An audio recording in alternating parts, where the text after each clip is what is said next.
Shalom Bapak Ibu terkasih dalam Tuhan. Selamat bertemu kembali di pagi hari ini tanggal 30 Agustus. Sebelum kita melakukan aktivitas kita sehari-hari, kita akan mendengarkan renungan pagi dari kanal YouTube HKBP Limo. Sebelumnya mari kita berdoa. Segala puji dan syukur kami panjatkan kehadirat-Mu Bapa. Di pagi hari ini kami sungguh bersyukur karena Tuhan membangunkan kami dari pembaringan kami dalam keadaan sehat. Tuhanlah yang berikan nafas kehidupan di pagi hari ini dan hari yang baru. Sebelum kami melakukan aktivitas kegiatan kami sehari-hari, kami mau mendengarkan firman-Mu untuk menuntun kami dan menguatkan setiap perjalanan kami. Kiranya Tuhan hadir melalui pimpinan Roh Kudus-Mu. Dalam Yesus Kristus Tuhan kami. Amin. Bapak Ibu yang terkasih, firman Tuhan di renungan kita di pagi hari ini yang tertulis dari Ulangan 9 ayat 6, demikian firman Tuhan. Jadi ketahuilah bahwa bukan karena jasa-jasamu Tuhan Allahmu memberikan kepadamu negeri yang baik itu untuk diduduki. Sesungguhnya engkau bangsa yang tegar tengkuk. Firman ini mengingatkan juga yang diingatkan oleh Musa kepada bangsa Israel sebelum mereka menduduki tanah perjanjian atau tanah Kanaan yang dijanjikan oleh Tuhan. Di tepi sungai Yordania mereka diberikan peringatan di mana bahwa bangsa yang mereka hadapi yang sudah ada di tanah perjanjian itu adalah bangsa yang kuat. Bangsa yang mungkin tidak akan bisa dikalahkan oleh bangsa Israel. Justru itulah Allah berperan aktif untuk menghalau bangsa-bangsa yang ada di tanah perjanjian yang sudah ada sebelumnya.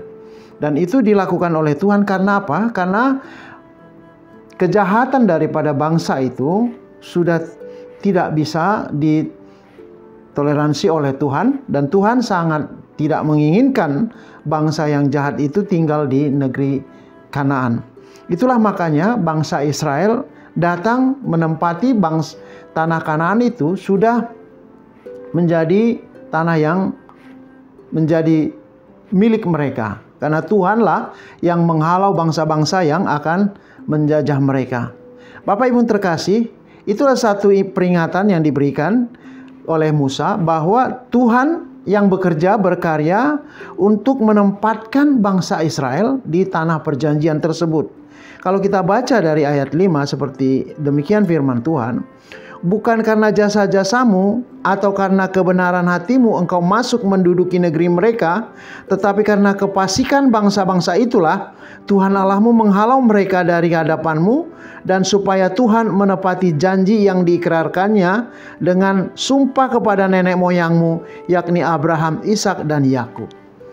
Ini juga menguatkan bahwa Allah berjanji kepada leluhur mereka yaitu Abraham, Ishak, Yakub bahwa bangsa yang ada di tanah perjanjian itu harus dihalau dari tempat itu. Menjadi renungan kita di pagi hari ini, manusia itu secara kodratnya memang ingin dipuji, ingin mendapat apresiasi, ingin mendapat semacam penghargaan. Kalau mereka atau manusia itu mendapatkan hasil oleh karena kemampuan, oleh karena kekuatan dari manusia itu. Itulah yang selalu didahulukan oleh manusia. Sehingga sering terjadi kesombongan, kecongkakan. Kenapa? Karena orang menganggap bahwa segala yang dia dapat, segala apresiasi yang dia dapat adalah karena hasil usahanya sendiri.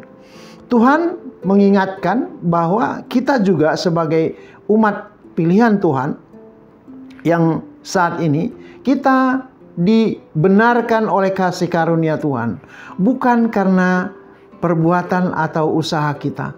Itulah dimana kita juga meyakini bahwa apapun yang kita dapat itu adalah milik Tuhan.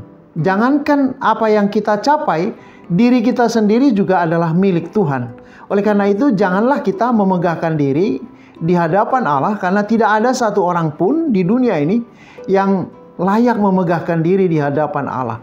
Karena kalau kita bandingkan, kita tidak mempunyai sesuatu apapun yang kita banggakan di hadapan Allah, oleh karena Allah sendirilah yang menciptakan langit dan segala isinya. Bahkan hasil yang kita dapat itu juga kita layak menyadari bahwa itu bukan karena perbuatan saya, bukan karena usaha saya, tetapi karena kemurahan Tuhan di dalam hidup saya. Itulah yang menjadi renungan kita di pagi hari ini, karena bangsa Israel juga ketika itu diingatkan adalah bangsa yang tegar tengkuk, yang tidak mau mengikuti peraturan, dan mereka selalu menganggap dirinya jauh lebih benar daripada orang lain. Dan inilah yang selalu membuat kejatuhan bangsa Israel ketika itu. Tetapi dikatakan bahwa umat pilihan Tuhan itu selalu dikasihi. Kasih karunia itu selalu mendahului murka Allah, sehingga mereka dikasihi walaupun mereka sudah sering melakukan menyembah berhala, yaitu lembu emas, patung-patung yang berhala. Itulah di mana mereka, Musa ketika itu memohon doa kepada Allah supaya mereka diampuni, dan Tuhan mendengarkan apa yang didoakan oleh Musa. Demikian pula kita, bangsa pilihan Tuhan, adalah umat perjanjian. Kita juga menerima berkat dari Tuhan hanya karena kasih karunia.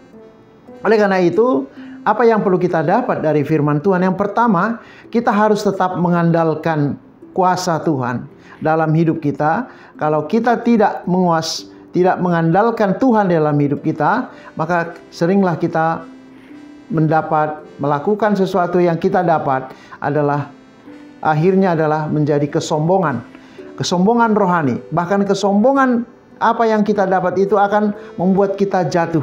Oleh karena itu, kita harus yakin bahwa mengandalkan Tuhan dalam segala hidup kita akan memberikan damai sejahtera, dan kita akan mengikuti apa yang Tuhan mau dari hidup kita. Itu yang pertama. Yang kedua, kita harus menyadari bahwa dosa kita tidak akan pernah berhenti, karena kita adalah manusia yang selalu digoda oleh keinginan daging ini. Oleh karena itu, kita harus menyadari karena kuasa karunia Tuhanlah kita diampuni dosa kita. Karena Tuhanlah yang melayakkan kita untuk menerima kebenaran Allah itu. Oleh karena itu, tidak satu orang pun yang bermegah di hadapan Allah oleh karena perbuatannya. Sehingga kita akan tetap tunduk dan mengikuti perintah Tuhan. Yang terakhir, kita akan tetap setia di dalam iman percaya kepada Kristus. Karena iman percaya kepada Kristuslah membuat kita mempunyai pengharapan dalam setiap apa yang kita hadapi, baik pergumulan, baik masalah, baik kehidupan kita sehari-hari. Oleh karena itu, Bapak Ibu yang terkasih di dalam Tuhan, baiklah di pagi hari ini kita akan dibekali oleh Tuhan, oleh firman Tuhan, bahwa setiap apa yang kita lakukan, baiklah dia seturut dengan kehendak Allah. Karena kemurahan Allah akan menepati janjinya untuk berkat yang kita terima, baik hari ini, baik hari yang akan datang. Karena Tuhan adalah sang pemilik kita, ciptaannya, dan kita adalah disebut anak-anak Allah. Oleh karena Tuhan Yesus Kristus yang tetap menguasai hidup kita dan memberikan kita kasih karunia. Amin. Kita berdoa. Kami puji dan sembah Engkau Bapa dalam Yesus Kristus. Kami bersyukur karena Tuhan masih memberikan waktu buat kami, mengingatkan kami melalui firman Tuhan untuk sadar bahwa kami adalah manusia ciptaan Tuhan, di mana kami meyakini bahwa kami selalu melanggar peraturan-Mu, hukum-Mu, tapi Tuhan masih memberi kasih karunia, mengampuni dosa kami. Tuhan, di pagi hari ini kami mendengarkan firman-Mu. Segala sesuatu yang kami peroleh hanya karena kasih kemurahan Tuhan. Oleh karenanya kami tidak akan pernah menganggap bahwa semua itu hanya karena perbuatan kami, tetapi karena kemurahan Tuhan. Oleh karena itu kami tetap berdoa kepada-Mu Bapa, kuatkanlah kami, tuntun kami menjadi anak-anak terang, anak yang rendah hati, anak yang percaya dan kuat di dalam iman. Tuhan, di pagi hari ini kami berdoa buat semua umat-Mu yang mendengarkan firman Tuhan. Engkau yang memberikan berkat, Engkau yang menuntun mereka supaya tetap setia mengikuti jalan-Mu. Kami juga berdoa buat anak-anak dan keluarga supaya mereka tetap setia, belajar, beraktivitas, bekerja, hanya mengandalkan Tuhan. Secara khusus kami juga berdoa buat saudara-saudari kami, mungkin ada yang terbaring di rumah sakit oleh karena penyakit atau bahkan sedang pemulihan penyembuhan. Tuhanlah yang memberikan berkat, memberkati setiap obat dan memberikan kesembuhan. Bahkan jemaatmu yang setia tetap melayani di dalam gerejamu, Engkau berkati Tuhan. Terima kasih Bapa, kami serahkan doa dan permohonan kami ini hanya dalam nama Yesus Kristus Tuhan dan Juru Selamat kami yang hidup. Amin. Shalom, selamat beraktivitas, Tuhan memberkati.